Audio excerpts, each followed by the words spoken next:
보호자 아니면 나가세요. 간호사가 제 앞을 막아섰습니다.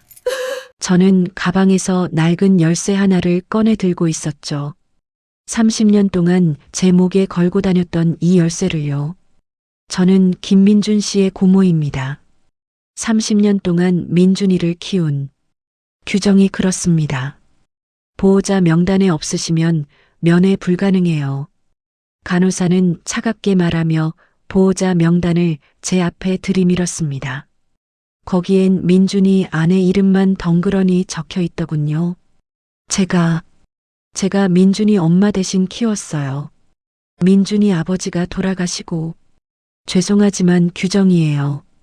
본인이 직접 추가 신청하셔야 합니다. 제 손에 들린 열쇠가 덜덜 떨렸습니다. 아니, 제 손이 떨리는 건지 열쇠가 떨리는 건지 모르겠더군요. 복도 끝에서 민준이 아내가 걸어오는 게 보였습니다. 명품 핸드백을 들고 하이힐 소리를 째각째각 내며 아, 고모님, 여기 왜 오셨어요? 그녀는 놀란 척도 하지 않았습니다. 마치 예상했다는 듯이 민준이 좀 보러 왔어. 어제 전화했을 때 상태가 안 좋다고. 아, 그거요? 괜찮아졌어요. 그리고 고모님, 이제 자주 안 오셔도 돼요. 저희가 다 알아서 할 테니까. 무슨 소리야? 내가 민준이를 키워주신 건 감사하죠. 근데 이제 민준이도 사회적 지위가 있는 사람이잖아요. 병원에 고모님이 자주 오시면. 좀 그래요. 좀 그렇다니. 30년 키운 조카를 보러 오는 게 좀 그렇다니. 재현 씨, 내가 민준이 엄마 대신. 네, 알아요. 근데 진짜 엄마는 아니시잖아요. 고모시잖아요. 그 말에 제가 할 말을 잃었습니다. 재현 씨는 간호사에게 뭔가 속삭이더니 저를 향해 마지막으로 한마디 던졌습니다. 다음 주에 민준이 퇴원해요. 그때 집에 초대할게요. 저녁이나 같이 해요. 하지만 저는 알고 있었습니다. 그 초대가 오지 않을 거라는 걸. 병원을 나서면서 제 손에 든 낡은 열쇠를 내려다봤습니다. 이 열쇠, 민준이 아버지. 제 오빠가 돌아가시기 전날 밤 제게 준 이 열쇠. 은지야, 이거 절대 잃어버리면 안 된다. 민준이 미래가 여기 달려 있어. 오빠는 그렇게 말했습니다. 안말기였던 오빠는 다음날 세상을 떠났고 저는 30년 동안 이 열쇠의 의미를 몰랐습니다. 아니, 알려고도 하지 않았습니다. 민준이를 키우느라 바빴거든요.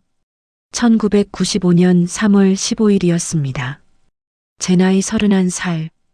결혼을 앞두고 있었죠. 약혼자는 대기업 과장이었고 우리는 압구정동에 신혼집을 계약한 상태였습니다. 그날 오후 오빠로부터 전화가 왔습니다. 은지야, 병원 좀 와봐라. 급한 일이 있어. 오빠 목소리가 너무 떨리고 있었습니다. 저는 곧장 병원으로 달려갔죠. 췌장암 말기래. 3개월. 오빠는 그렇게 담담하게 말했습니다. 새언니는 옆에서 눈물만 흘리고 있었고 5살짜리 민준이는 무슨 일인지도 모르고 병원 복도를 뛰어다니고 있었습니다. 민준이는 어떡하지? 오빠는 떨리는 목소리로 말했습니다. 은지야, 너 결혼 1년만 미뤄라. 민준이가 초등학교 들어갈 때까지만. 오빠가 제 손을 잡았습니다. 그 손이 너무 차가웠습니다. 오빠, 무슨 소리야? 내가 결혼을. 은지야, 제발. 새언니 혼자서는 민준이 못 키워. 너도 알잖아. 새언니는 건강이 좋지 않았습니다. 지병이 있었죠. 민준이를 낳고 나서 더 악화됐고 그날 밤 저는 약혼자에게 전화했습니다. 상대 씨, 미안해. 결혼을 1년만 미뤄야 할 것 같아. 무슨 소리야? 오빠가 아파서 조카를 봐줘야 해. 은지야, 우리 신혼집 계약금 벌써 넣었어. 회사에도 다 말했고 1년만. 제발. 은지야, 나 기다리다가 나이 들어. 나도 36이야. 선택해. 나 아니면 내 조카. 전화는 그렇게 끊겼습니다.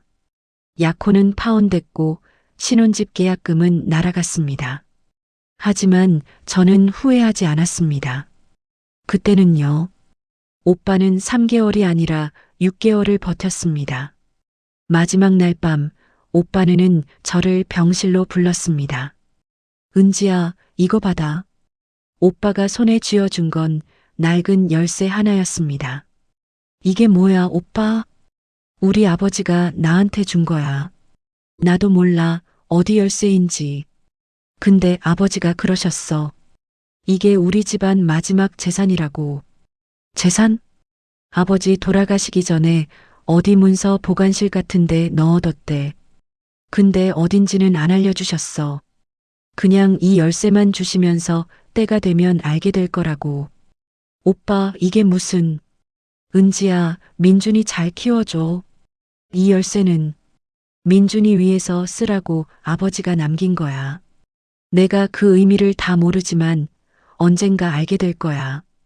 다음 날 아침 오빠는 눈을 감았습니다. 그리고 그로부터 2년 후 새언니도 세상을 떠났습니다. 저는 33세 7살 조카의 엄마가 됐습니다.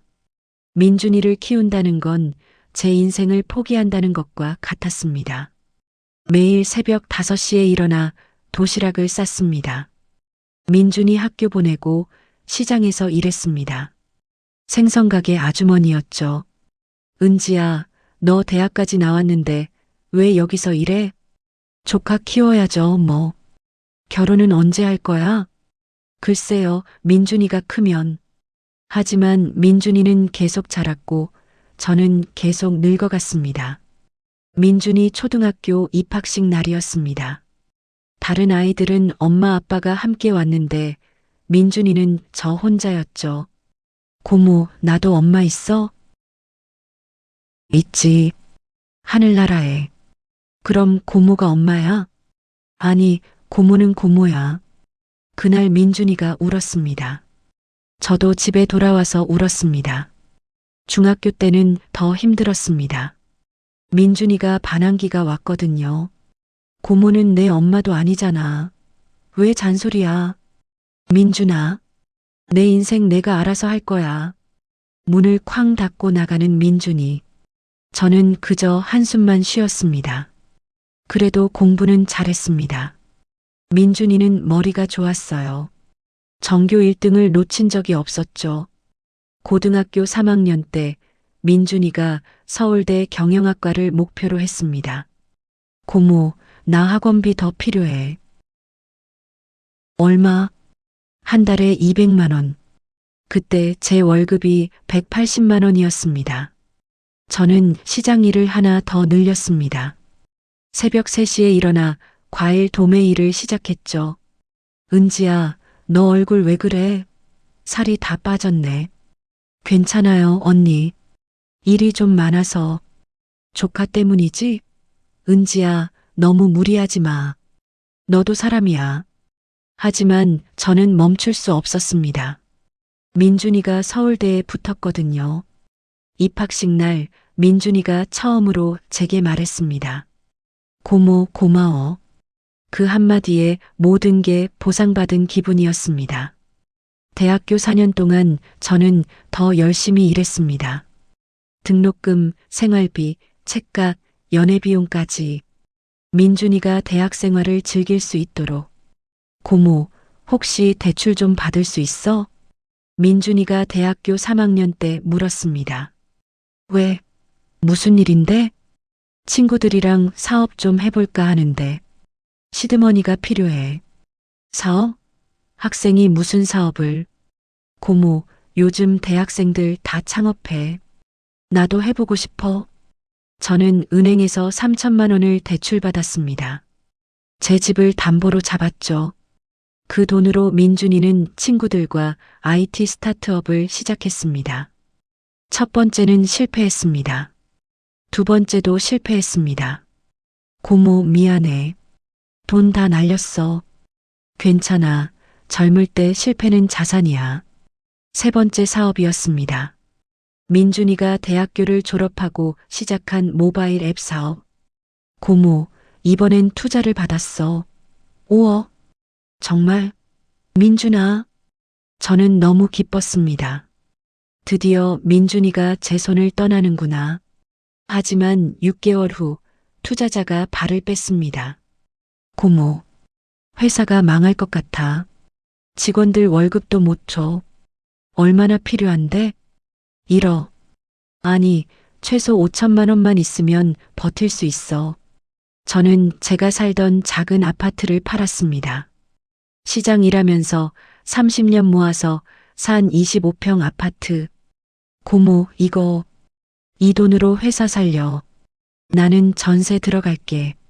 민준이가 울었습니다. 30살 남자가 제 앞에서 엉엉 울었습니다. 고모, 내가 꼭 성공해서 보답할게. 꼭. 그 말을 믿었습니다. 2020년 민준이의 회사가 대박이 났습니다. 모바일 앱이 전국적으로 히트를 쳤고 대기업에서 인수 제안이 왔습니다. 민준이는 인수를 거절하고 회사를 키우기로 했죠. 고모, 우리 회사 가치가 500억대래. 정말? 민준아, 잘했다. 고모 덕분이야. 고모가 없었으면 여기까지 못 왔어. 민준이는 서울 강남에 사무실을 냈습니다. 직원도 10명으로 늘었죠. 고모, 이제 편하게 살아. 월급도 내가 줄게. 아니야, 나는 내가 일해서 벌어. 고모, 이제 예순이잖아. 쉬어도 돼. 하지만 저는 계속 시장 일을 했습니다. 일하지 않으면 불안했거든요. 그리고 그해 가을, 민준이가 결혼을 한다고 했습니다. 고모, 소개할 사람 있어. 재현 씨였습니다. 강남에서 자란 전형적인 금수저. 아버지가 건설회사 사장이었죠. 어머, 고모님이시군요. 많이 들었어요. 재현 씨는 처음에는 친절했습니다. 하지만 뭔가 눈빛이 차가웠습니다. 결혼식 날 저는 한복을 입고 갔습니다. 30년 전 형수 결혼식 때 입었던 그 한복. 고모님, 오늘 하객 자리에 앉으세요. 재현 씨 어머니가 말했습니다. 네, 저는 신랑 쪽 어른이니까. 아니요, 고모님은 하객이세요. 신랑 부모님은 안 계시니까 우리 쪽 부모님만 주례 앞에 앉는 걸로 했어요. 저는 할 말을 잃었습니다. 민준이는 아무 말도 하지 않았습니다. 결혼식이 끝나고 민준이가 제게 왔습니다. 고모, 미안해. 장모님이. 괜찮아, 민준아. 넌 행복하면 돼. 하지만 그날부터 뭔가 틀어지기 시작했습니다. 민준이는 강남에 아파트를 샀습니다. 30억짜리 펜트하우스? 고모, 집들이 올래? 그래, 가야지. 하지만 집들이 날 재현 씨가 제게 말했습니다. 고모님, 실내화 여기 있어요. 다른 손님들은 슬리퍼를 신었는데 저한테만 실내화를 주더군요.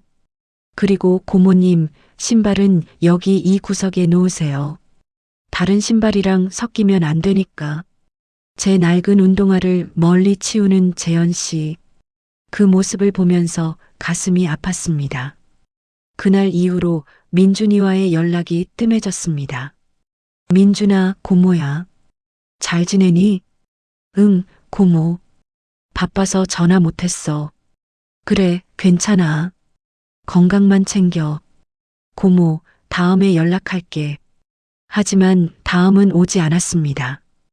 2023년 민준이의 회사가 상장을 했습니다. 뉴스에 나왔습니다. 30대 젊은 CEO, 100억대 자산가 등극. 저는 TV를 보면서 눈물을 흘렸습니다. 기쁜 눈물이었죠. 민준이가 성공했다는 게. 그런데 인터뷰 중에 이런 질문이 나왔습니다.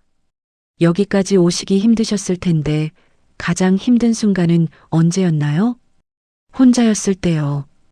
부모님이 안 계셔서 모든 걸 혼자 결정해야 했죠. 투자 받을 때도, 직원 뽑을 때도, 사업 방향 정할 때도 멘토도 없었고 의지할 사람도 없었어요. 그래서 더 강해질 수 있었던 것 같아요. 혼자 의지할 사람도 없었다고. 저는 TV를 껐습니다. 그리고 일주일 후 민준이한테서 연락이 왔습니다. 고모, 우리 회사 신사옥 준공식 하는데 올래? 그래, 갈게. 준공식 날 저는 시장에서 일하다가 부랴부랴 옷을 갈아입고 갔습니다. 강남 한복판에 지어진 20층짜리 사옥. 현수막에는 민준테크 신사옥 준공 축하라고 써 있었습니다. 하지만 입구에서 경비가 저를 막았습니다. 초대장 있으세요? 아, 저는 대표 고모인데요. 초대장 없으면 입장 불가능합니다. 민준이, 김민준 대표 고모라니까요. 명단에 없으신데요. 그때 재현 씨가 나타났습니다. 고모님, 여기 왜 오셨어요? 민준이가 오라고 해서. 아, 그게 오늘 중요한 투자자분들이 오셔서요. 고모님이 오시면 좀 이미지상 그래요. 이미지? 네, 고모님이 계속 시장 일하신다고 소문났잖아요. 투자자들이 그런 거 안 좋게 보시거든요. 회사 대표 가족이 그렇게 어렵게 산다고 생각하면. 민준이는 뭐래? 민준이도 같은 생각이에요. 죄송하지만 오늘은 그냥 가세요. 저는 그 자리에서 돌아섰습니다. 눈물이 나왔지만 참았습니다. 집에 돌아와 민준이한테 전화했습니다. 고모, 미안해. 재현이가 너무 심하게 말한 것 같은데. 민준아, 고모가 너한테 짐이 되니? 아니야, 고모. 그게 아니라 솔직하게 말해줘. 고모가 너한테 창피한 존재야? 민준아? 고모, 나 지금 회사에서 중요한 회의 중이야. 나중에 연락할게. 전화가 끊겼습니다. 그리고 그게 마지막이었습니다. 민준이와의 마지막 통화. 2024년 초 민준이의 회사가 더 커졌습니다. 직원이 200명으로 늘었고 해외 지사까지 냈습니다. 민준이는 경제 잡지 표지 모델이 됐죠. 자수성가한 30대 CEO의 성공 비결. 저는 편의점에서 그 잡지를 펼쳐봤습니다. 휴, 성공의 원동력이 뭔가요? A.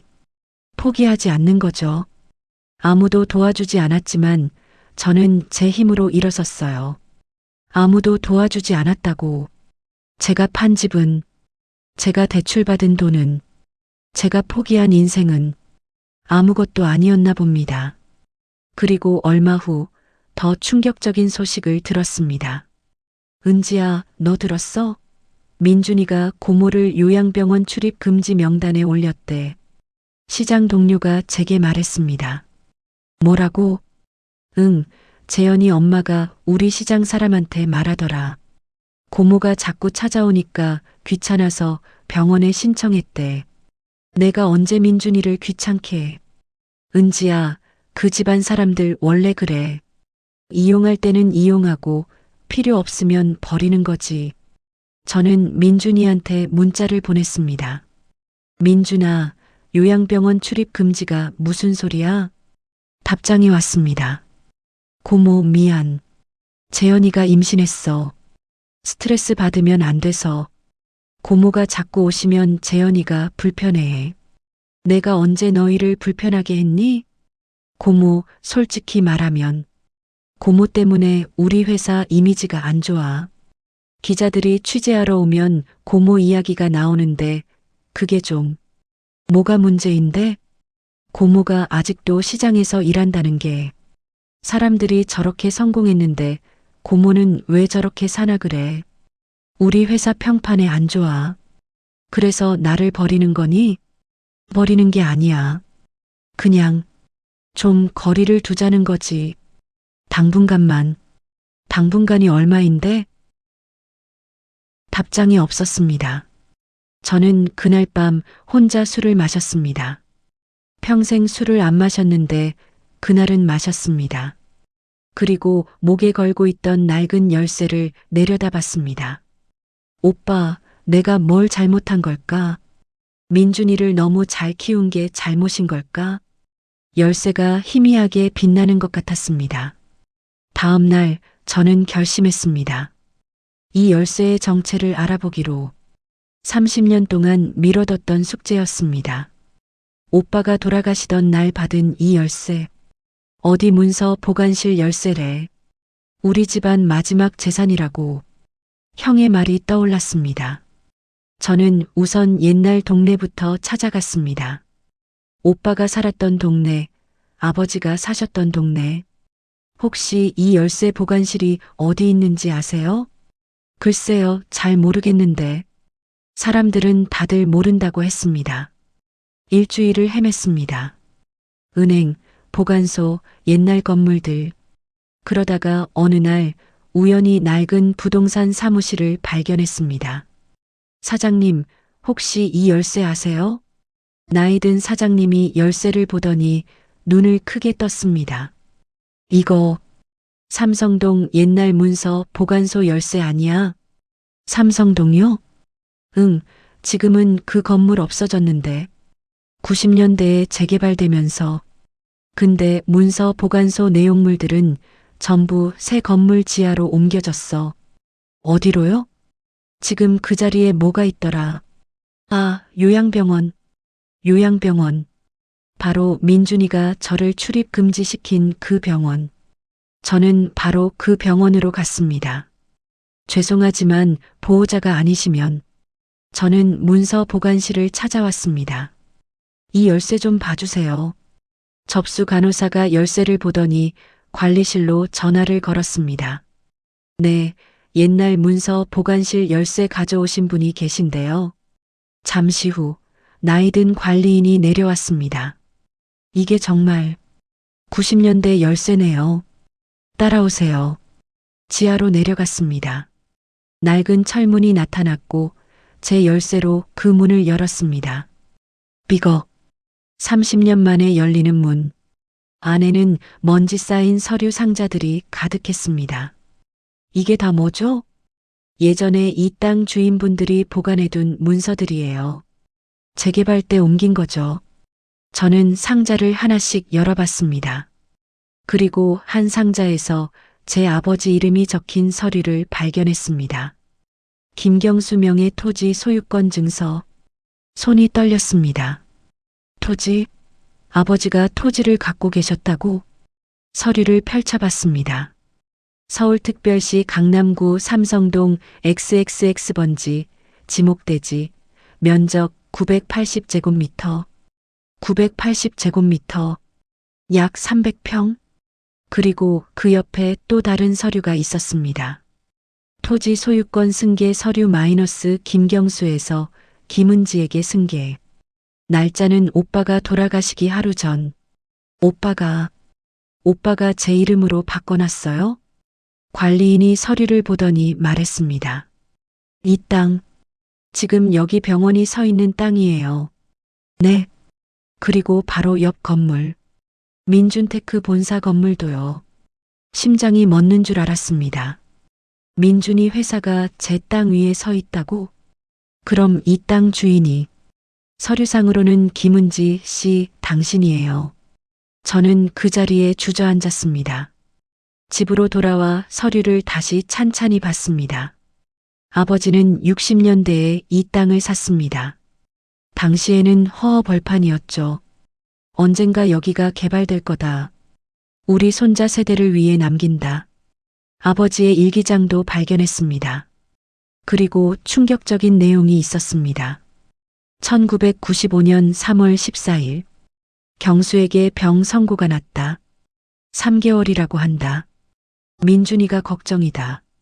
경수 아내는 건강이 안 좋고 은지는 아직 미혼이다. 땅 서류를 은지 이름으로 바꿔놓기로 했다. 경수는 이 땅을 팔아 치료비로 쓰자고 하지만 나는 반대했다. 이 땅은 민준이 미래다. 은지가 민준이를 키우면서 이 땅으로 뭔가 할 수 있을 거다. 다음 페이지. 은지에게 열쇠를 주라고 경수에게 말했다. 하지만 당장 알려주지 말라고. 은지가 이 땅을 알면 팔아서 민준이 키우는 데 쓸 것이다. 그러면 안 된다. 이 땅은 민준이가 성공한 후에 알아야 한다. 그때 가서 은지가 보상받을 수 있도록. 눈물이 멈추지 않았습니다. 아버지는, 오빠는 저를 위해 이 모든 걸 계획하셨던 겁니다. 다음 날 저는 구청에 갔습니다. 이 땅 등기부등본 좀 떼주세요. 등기부를 받아보니 확실했습니다.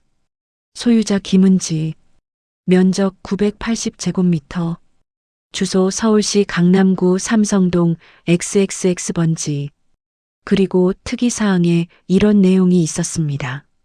건물주와 토지 소유자 불일치, 임대차 계약 미체결 상태. 미체결? 민준이가 이 땅에 건물을 지으면서 임대차 계약을 안 한 겁니까? 아니, 못한 거겠죠. 땅 주인이 누군지 몰랐을 테니까. 저는 변호사를 찾아갔습니다. 변호사님, 이 경우에 어떻게 되는 건가요? 변호사는 서류를 보더니 놀란 표정을 지었습니다. 이거 엄청난 건데요? 이 땅 시세가 지금 얼마인지 아세요? 얼마요? 평당 1억은 좋게 넘어요. 300평이면 최소 300억입니다. 300억. 그리고 건물주가 임대차 계약 없이 건물을 지었다면 이건 무단 점유예요. 토지 소유자인 당신이 원하면 건물 철거를 요구할 수도 있어요. 건물 철거요?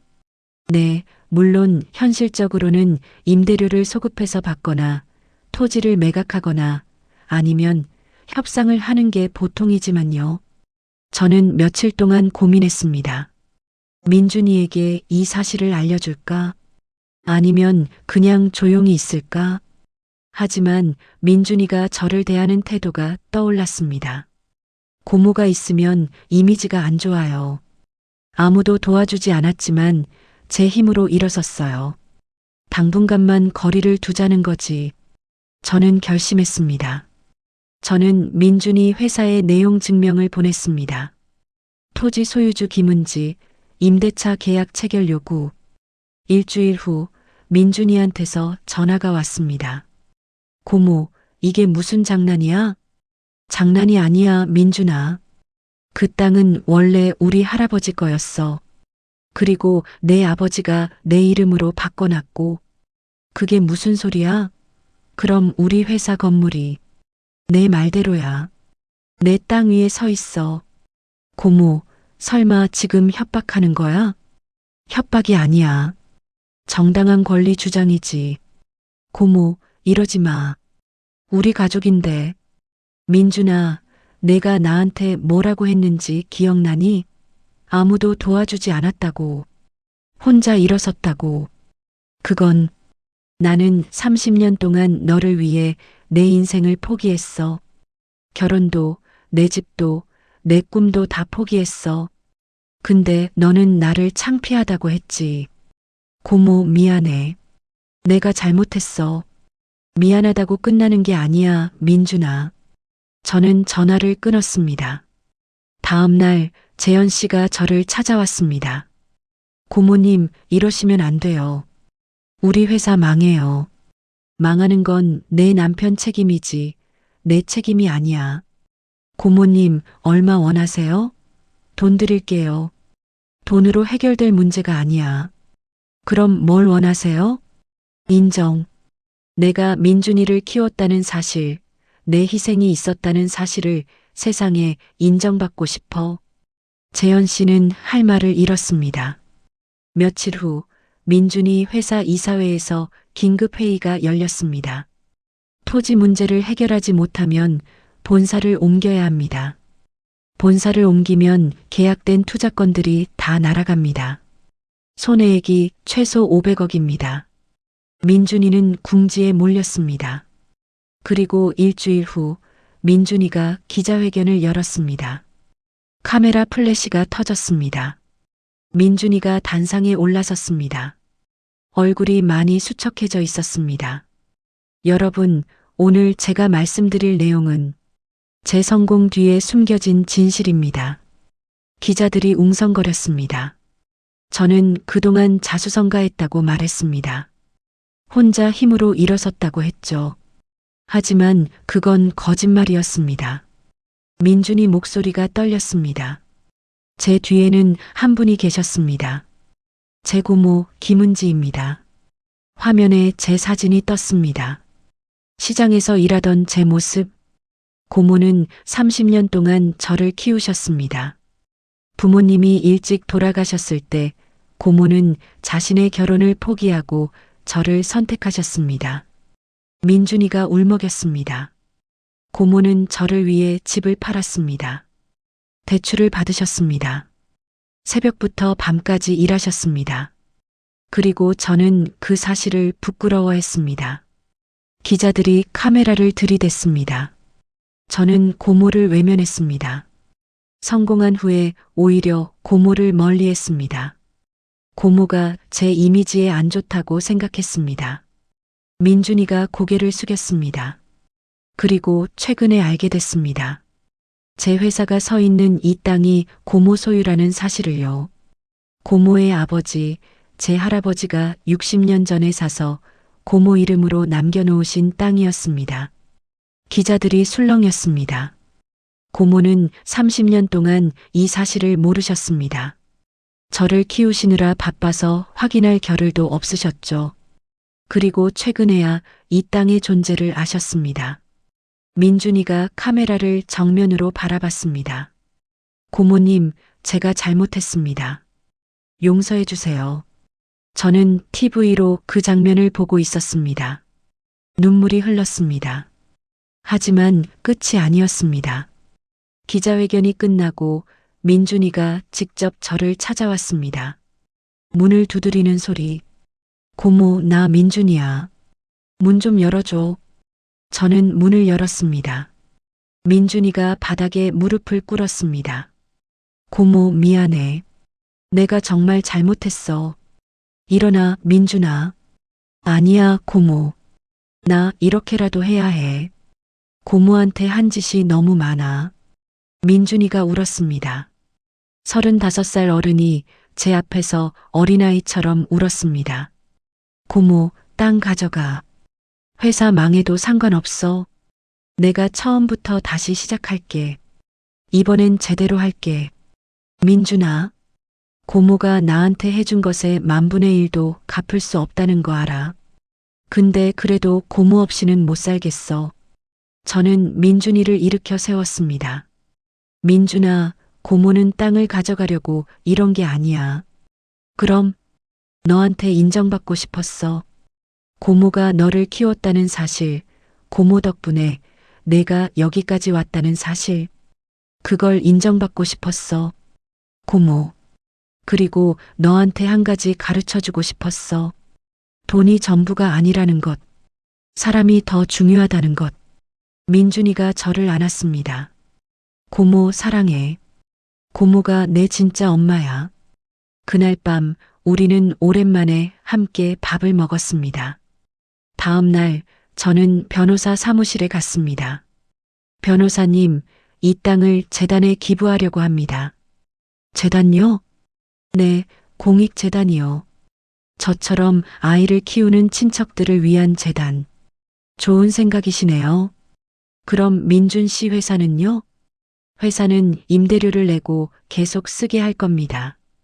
시세보다 훨씬 싸게요. 그 돈도 재단에 들어가고요. 변호사가 웃었습니다.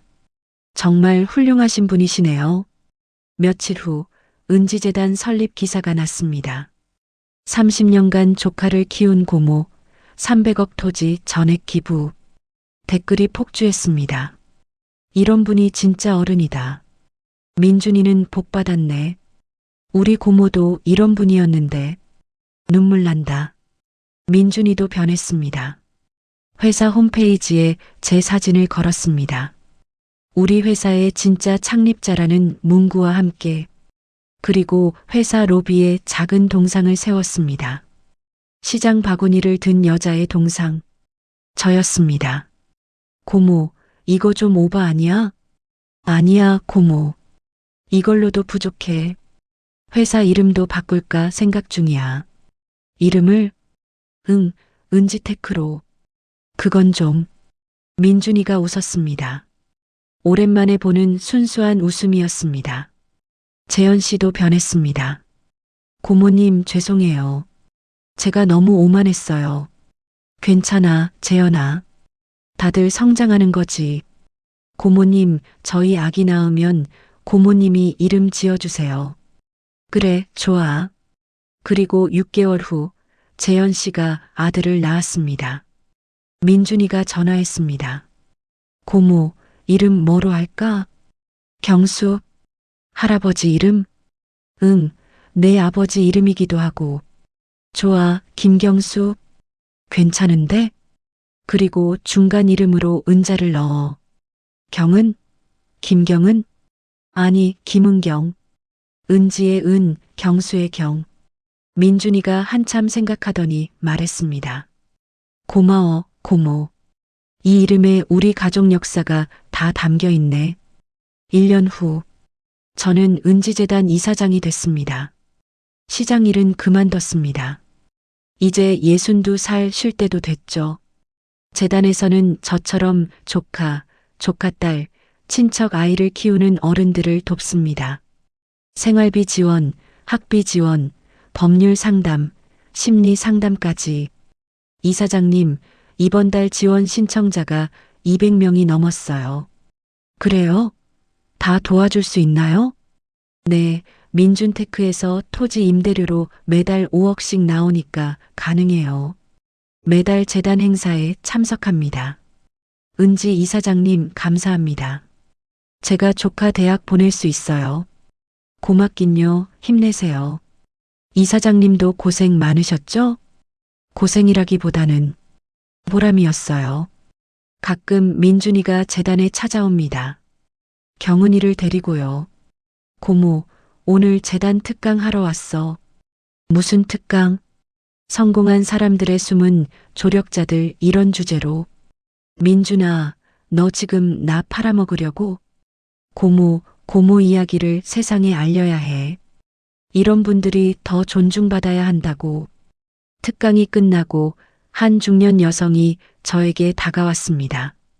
이사장님, 저도 조카를 키우고 있어요. 15년째요. 힘들 때마다 이사장님 생각해요. 힘내세요. 그 아이는 분명 은혜를 알 거예요.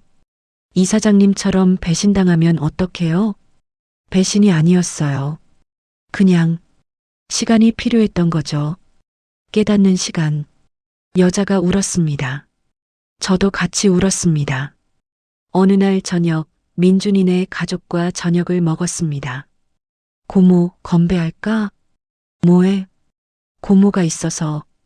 우리 가족이 여기까지 왔으니까. 민준아, 그런 소리 하지 마. 너 스스로 잘한 거야. 아니야, 고모.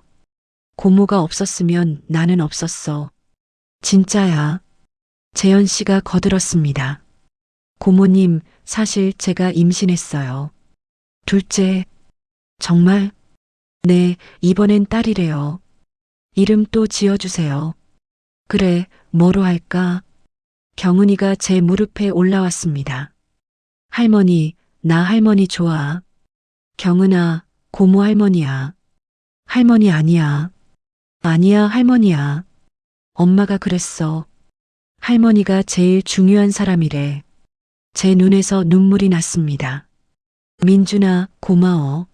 내가 고마워, 고모. 그날 밤 집에 돌아와 서랍을 열었습니다. 그 낡은 열쇠가 있었습니다.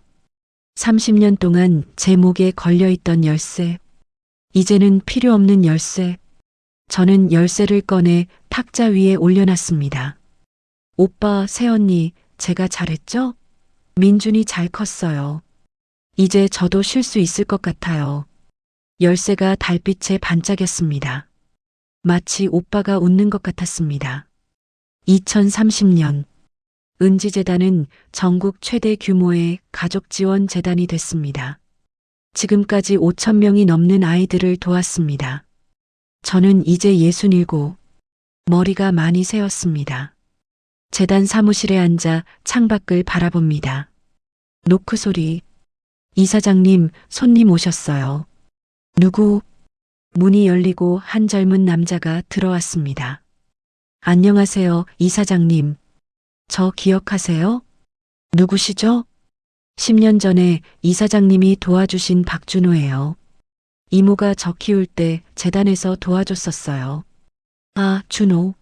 근데 왜 이렇게 정장을 차려입고 저 의사 됐어요. 소아과 의사. 정말? 네, 이사장님 덕분이에요. 그래서 오늘 감사 인사드리러 왔어요. 준호가 봉투를 꺼냈습니다. 이거 제 첫 월급이에요. 전액 기부하려고요. 아니, 이건 내가 쓰는 게. 이사장님, 제가 받은 걸 돌려주는 거예요. 다음 준호를 위해서. 저는 그 말에 또 울었습니다. 준호가 나가고 저는 혼자 남았습니다. 탁자 위에 놓인 액자를 봅니다. 오빠, 새언니, 어린 민준이, 그리고 젊은 제 모습. 오빠, 우리 잘 살았죠?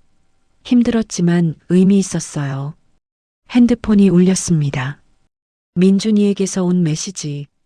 고모, 오늘 저녁에 집들이 와. 경은이가 고모 기다려. 저는 웃으며 답장을 보냈습니다. 그래, 갈게. 뭐 사갈까? 고모만 오면 돼. 다른 건 필요 없어. 가방을 챙기며 일어섰습니다. 거울을 봅니다. 주름진 얼굴, 흰 머리. 하지만 눈빛은 평온합니다. 후회 없습니다. 사무실을 나서며 마지막으로 그 열쇠를 봅니다. 재단 전시실에 보관된 열쇠. 은지재단의 시작이라는 팻말과 함께 이제 필요 없네요. 문을 닫습니다. 새로운 삶이 시작됩니다. 아니, 계속되고 있습니다. 사랑으로. 2035년. 저는 이제 45입니다. 회사는 더 커졌지만 그게 중요한 게 아닙니다. 오늘 경은이가 초등학교에 입학했습니다. 입학식장에서 저는 고모를 봤습니다. 72살의 고모. 휠체어에 앉아 계셨지만 눈빛은 여전히 맑았습니다. 고모 오셨어요? 민준이 아들 입학식인데 내가 안 오면 되겠어? 경은이가 고모에게 달려갔습니다. 할머니, 나 오늘 초등학생 됐어. 그래, 우리 경은이 잘했어. 할머니가 선물 사왔어. 고모가 건넨 선물 상자. 경은이가 열어보니 작은 열쇠 모형 목걸이가 들어 있었습니다. 할머니, 이게 뭐야? 경은아, 이 열쇠는 아주 특별한 거야. 할머니가 너희 아빠 키울 때 가지고 있던 열쇠란다. 진짜? 응, 이 열쇠가 너희 아빠를 여기까지 오게 했어.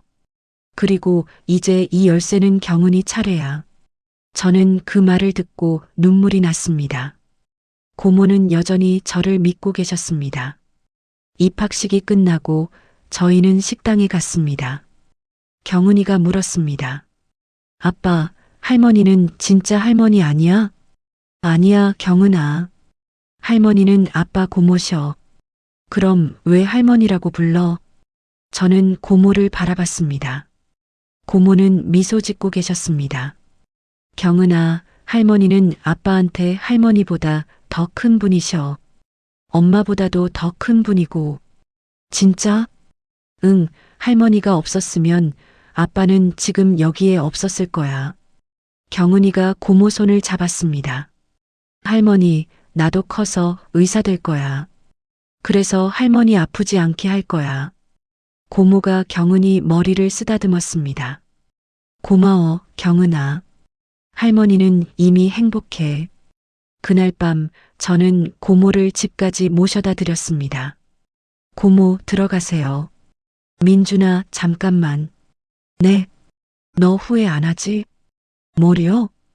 고모 만난 거. 고모 때문에 힘들었던 거. 고모, 무슨 소리예요? 고모가 없었으면 제가 없었어요. 그래도 고모가 너한테 짐이 됐을 때도 있었잖아. 고모. 저는 고모 손을 잡았습니다. 고모는 제 인생의 전부예요. 고모가 저를 키워주지 않았으면 저는 여기까지 못 왔어요. 민준아. 그리고 고모 덕분에 저는 사람이 됐어요. 돈이 아니라 사람이 중요하다는 걸 배웠어요. 고모가 우셨습니다. 고마워, 민준아. 고모는 후회 없어. 저도요, 고모. 저도 후회 없어요. 그날 밤 집에 돌아와 재현이에게 말했습니다. 여보, 고모 모셔와야 할 것 같아.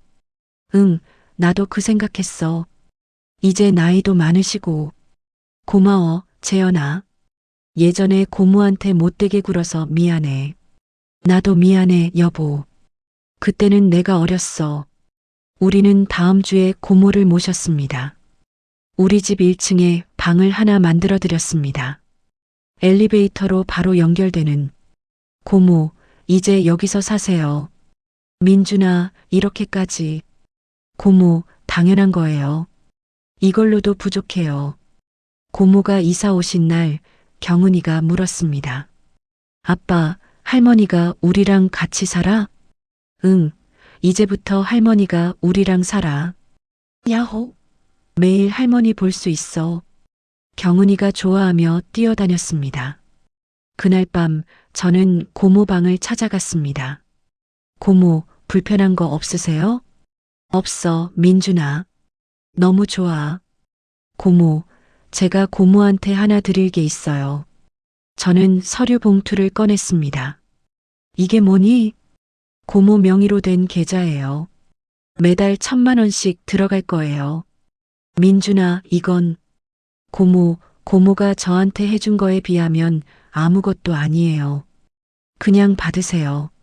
민준아, 고모는 돈이 필요 없어. 고모는 그냥 내가 행복하면 돼. 고모도 행복하셔야죠. 이제 고모 차례예요. 고모가 제 손을 잡았습니다. 고마워, 민준아. 정말 고마워. 2038년 고모가 75이 되셨습니다. 건강은 많이 안 좋아지셨지만 여전히 정신은 맑으셨습니다. 어느 날 경은이가 학교에서 돌아와 울고 있었습니다. 경은아, 왜 울어? 친구가 나보고 할머니가 진짜 할머니 아니라고 놀렸어. 저는 할 말을 잃었습니다. 그때 고모가 나오셨습니다. 경은아, 이리 와봐. 경은이가 고모 곁으로 갔습니다. 경은아, 할머니가 진짜 할머니가 아니라는 게 뭐가 문제야? 친구들이 웃었어. 경은아, 사람은 피로만 연결되는 게 아니야. 마음으로도 연결되는 거야. 마음?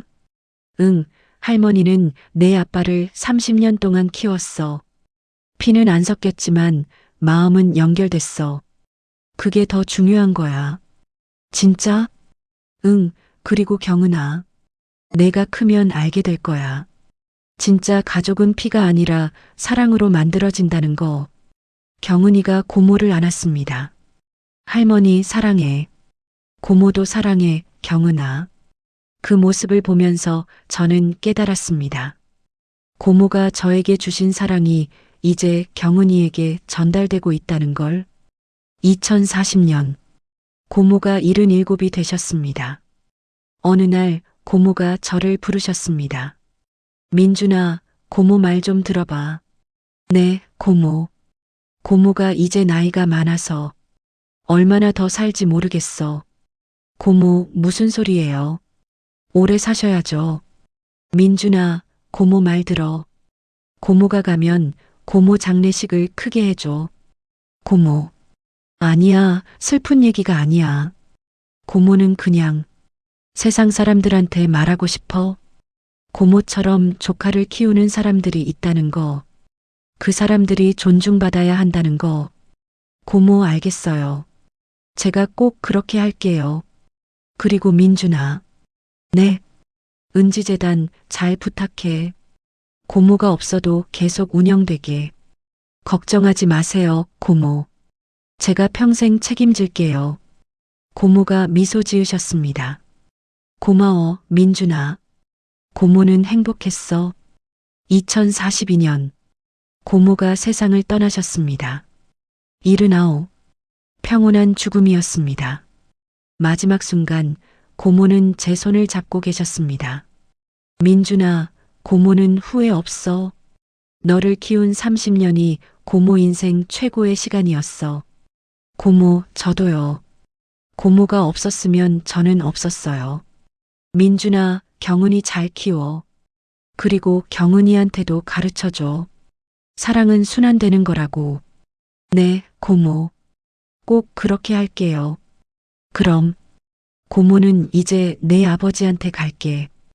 오빠한테 말해야 해. 민준이 잘 컸다고. 그게 마지막이었습니다. 고모는 그렇게 눈을 감으셨습니다. 장례식은 3일장으로 치렀습니다.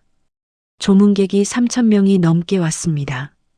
은지재단에서 도움받은 사람들, 시장 사람들, 민준테크 직원들, 모두가 고모를 기억하고 있었습니다. 장례식 둘째 날 한 할머니가 오셨습니다. 실례지만 누구세요? 저는 은지 씨 옛날 동네 친구예요. 50년 전에 같이 살았죠. 아, 그러시구나. 은지 씨가 참 대단한 사람이었어요. 결혼 포기하고 조카 키운다고 했을 때 다들 말렸거든요. 근데 은지 씨는 흔들리지 않았어요. 그리고 50년이 지나서 보니 은지 씨가 옳았더라고요. 은지 씨는 정말 위대한 사람이었어요. 할머니가 우셨습니다. 저도 같이 울었습니다. 장례식 마지막 날 저는 조사를 읽었습니다. 고모는 제 생명의 은인이십니다. 고모가 없었다면 저는 여기 서 있지 못했을 겁니다. 목이 메었습니다. 고모는 30년 동안 저를 키우셨습니다. 자신의 모든 것을 포기하시고요. 결혼도, 꿈도, 인생도. 눈물이 흘렀습니다. 저는 한때 고모를 외면했습니다. 부끄러웠습니다. 하지만 고모는 저를 용서하셨습니다. 한 호흡 쉬었습니다. 고모는 제게 가르쳐 주셨습니다. 사랑은 조건이 없다는 것을, 가족은 피가 아니라 마음으로 연결된다는 것을. 조문객들이 고개를 끄덕였습니다. 고모, 이제 편히 쉬세요. 고모가 뿌린 사랑의 씨앗은 제가 이어가겠습니다. 은지재단을 통해 제 아이들을 통해 계속 이어가겠습니다. 고모 사랑합니다. 평생 감사합니다. 장례식이 끝나고 저는 고모의 유품을 정리했습니다. 그 낡은 열쇠가 나왔습니다. 30년 동안 고모가 목에 걸고 다니셨던 그 열쇠. 그리고 열쇠 옆에 편지가 하나 있었습니다. 민준아, 이 편지를 읽을 때쯤이면 고모는 없을 거야. 손이 떨렸습니다. 고모는 후회 없어. 너를 키운 30년이 고모 인생 최고의 시간이었어. 힘들었지만 행복했어. 눈물이 흘렀습니다. 이 열쇠는 이제 내 거야. 이 열쇠가 고모한테 그랬듯이 너한테도 행운을 가져다 줄 거야. 다음 문단. 그리고 민준아, 부탁이 하나 있어. 경은이를 잘 키워줘. 고모가 너를 키운 것처럼 사랑으로 키워줘. 그리고 경은이한테도 가르쳐줘. 이 세상에는 고모처럼 누군가를 위해 희생하는 사람들이 있다는 것을, 그런 사람들이 존중받아야 한다는 것을. 민준아, 고마워. 너를 만나서, 너를 키워서 정말 행복했어. 고모는 내가 자랑스러워. 사랑해, 우리 민준아. 고모 은지. 저는 그 자리에서 한참을 울었습니다. 2045년. 경은이가 중학교 2학년이 됐습니다. 어느 날 경은이가 저에게 물었습니다. 아빠, 나도 은지재단에서 봉사활동 할 수 있어? 물론이지. 왜? 할머니가 했던 일을 나도 하고 싶어. 저는 경은이를 안았습니다. 경은아, 내가 그렇게 생각해주니 고모가 하늘에서 좋아하실 거야. 아빠, 할머니 이야기 좀 더 해줘. 우리는 밤늦게까지 이야기했습니다. 고모 이야기를. 그리고 다음 주부터 경은이는 매주 토요일 은지재단에서 봉사를 시작했습니다. 경은이, 내가 김은지 이사장님 손자니? 네, 아빠 쪽 할머니세요. 할머니가 정말 훌륭하신 분이었어. 너도 할머니처럼 되면 좋겠다. 저도 할머니처럼 되고 싶어요. 경은이는 재단에서 조카를 키우는 고모들, 이모들, 삼촌들을 만났습니다. 경은아, 내 할머니 덕분에 우리가 여기까지 왔어. 할머니는 우리의 희망이었어. 경은이는 그들의 이야기를 듣고 울었습니다. 그리고 집에 돌아와 저에게 말했습니다. 아빠, 나 커서 은지재단 일하고 싶어. 정말? 응, 할머니처럼 사람들 돕고 싶어. 저는 경은이가 자랑스러웠습니다. 고모의 사랑이 경은이에게 전달되고 있었습니다. 2050년, 경은이가 대학교 3학년이 됐습니다. 경은이는 사회복지학을 전공했습니다. 아빠, 나 졸업하면 은지재단에서 일할 거야. 경은아, 너 회사 안 물려받을 거야? 아빠, 회사보다 재단이 더 중요해. 할머니 뜻을 이어가고 싶어. 저는 고개를 끄덕였습니다. 알았어, 경은아. 내 뜻대로 해. 경은이는 졸업 후 은지재단 직원이 됐습니다. 그리고 5년 후 경은이는 재단 이사장이 됐습니다. 경은 이사장님 축하드립니다. 감사합니다. 제가 할머니 뜻을 잘 이어가겠습니다. 경은이는 재단을 더 키웠습니다. 전국 지부를 만들었고 해외 지부도 설립했습니다. 할머니, 제가 할머니 뜻을 잘 이어가고 있죠? 경은이는 고모 산소를 찾아가 매번 그렇게 말했습니다.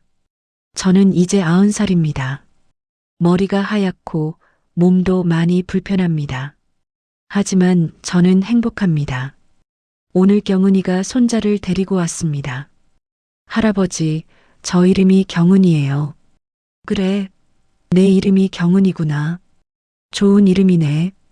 할아버지, 이 이름은 증조할머니 이름에서 따온 거래요. 그래, 내 증조할머니는 정말 훌륭한 분이셨어. 어린 경은이가 물었습니다. 증조할머니는 어떤 분이셨어요?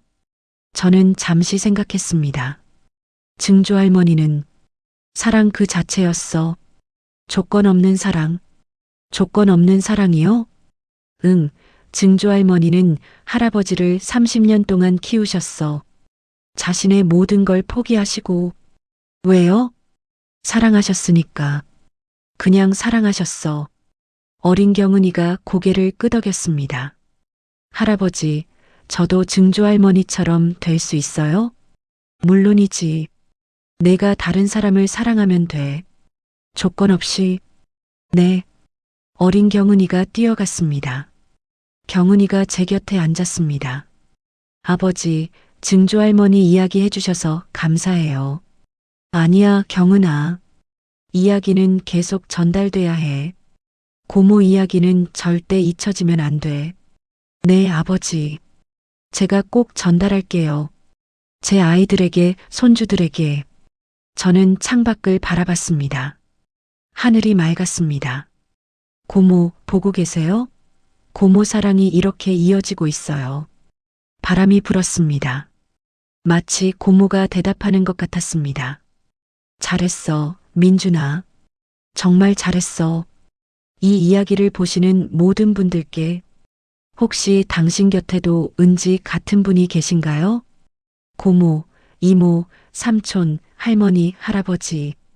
당신을 위해 자신의 인생을 포기한 누군가가 늦지 않았습니다. 지금이라도 고마움을 전하세요.